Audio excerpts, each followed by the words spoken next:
আজি আপোনালোকক ক'বলৈ লৈছোঁ এটা বান্দৰ আৰু এগৰাকী বিধৱাৰ মহিলাৰ ঘটনাৰ। এই মহিলাগৰাকী স্বামী বিবাহৰ প্ৰায় ৩ বছৰ পাছতে এক পথ দুৰ্ঘটনাত মৃত্যু হয়।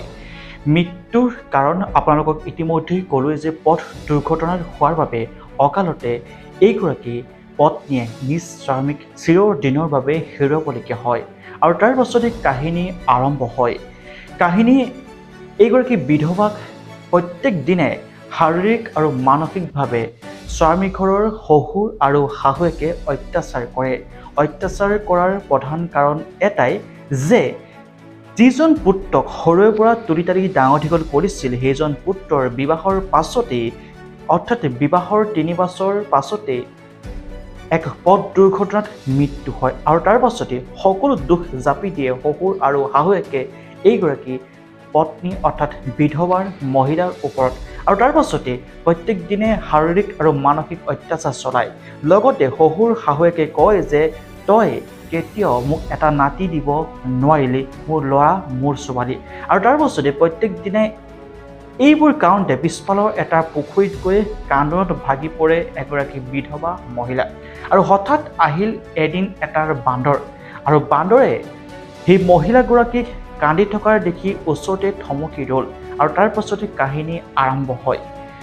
স্থানীয় লোকে জনোৱাৰ অনুসৰি সেই বান্দৰটোৰ পৰাই এইগৰাকী বিধৱাৰ মহিলাৰ গৰ্ভৱতী হয় আৰু তাৰ পাছতে সমগ্ৰ সামাজিক মাধ্যমত তোলপাৰ সৃষ্টি কৰিছে এই বান্দৰ আৰু এইগৰাকী বিধৱা মহিলাই। আপুনি হয়তো এইখিনি সময়লৈকে বহুতে ভাবি আছে যে এয়া এক অসত্য খবৰ আৰু বহুতে ভাবি আছে এয়া এক সত্য খবৰ, কিন্তু প্ৰকৃত সত্য কি? সঁচাকৈ এগৰাকী বিধৱাক এটা বান্দৰে গৰ্ভৱতী কৰিলে নেকি? প্ৰকৃত সত্য আজি আপোনালোকক আমি দেখুৱাবলৈ ওলাইছোঁ। সামাজিক মাধ্যমত ফেচবুকটো খুলিবই নোৱাৰি, ইউটিউবটো খুলিব নোৱাৰি, কেৱল আৰু কেৱল এই কাহিনীটো এই ঘটনাটো এতিয়া তীব্ৰ গতিত সামাজিক মাধ্যমত ভাইৰেল হৈ পৰিছে যে এটা বান্দৰে এগৰাকী বিধৱা মহিলাক গৰ্ভৱতী কৰিলে আৰু এনেদৰে এটা কাহিনী ৰূপ দি তেওঁলোকে সামাজিক মাধ্যমত ভাইৰেল কৰি পৰিছে আৰু ইমানেই তীব্ৰ গতিত ভাইৰেল হৈ পৰিছে বহুতৰে মাজত এতিয়া চাঞ্চল্যকৰ সৃষ্টি হৈছে। বহুতে জানিব বিচাৰে এয়া সত্য নে এয়া এক মনে সজাৰ কাহিনী বা ঘটনা। এতিয়া আপোনালোকক কৈছোঁ যে এই ঘটনাটো সম্পূৰ্ণৰূপে এটা কাল্পনিক ঘটনা। কোনো বিজ্ঞানত নাই যে এটা বান্দৰে এগৰাকী মহিলাক গৰ্ভৱতী কৰিব পাৰিব। এয়া এক মনে সজাৰ ঘটনাৰ এয়া এক মনে সজাৰ কাহিনী আৰু এই ঘটনাৰ এই কাহিনী এতিয়া তীব্ৰ গতিত সামাজিক মাধ্যমত ভাইৰেল হৈ আছে আৰু বহুতে এই ঘটনা সত্য ঘটনা বুলিও সামাজিক মাধ্যমত ভিডিঅ' আপলোড কৰি ভিউজ লৈ আছে। গতিকে আপোনালোকক জনাব বিচাৰোঁ যে এয়া এক সম্পূৰ্ণৰূপে কাল্পনিক মিছা ঘটনাৰ মিছা কথা। আপোনালোকে এনে ঘটনাৰ এনেকুৱা কাহিনীৰ ওপৰত কেতিয়াও বিশ্বাস নকৰিব।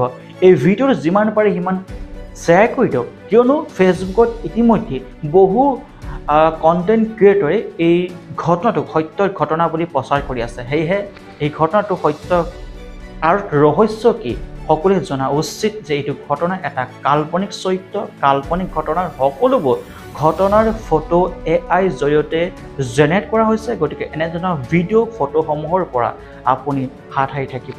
গতিকে ভিডিঅ'টো শেষলৈকে চোৱাৰ বাবে ধন্যবাদ জনাইছোঁ। যিমান পাৰে সিমান এই ভিডিঅ'টো শ্বেয়াৰ কৰক। ধন্যবাদ। জয় অসম।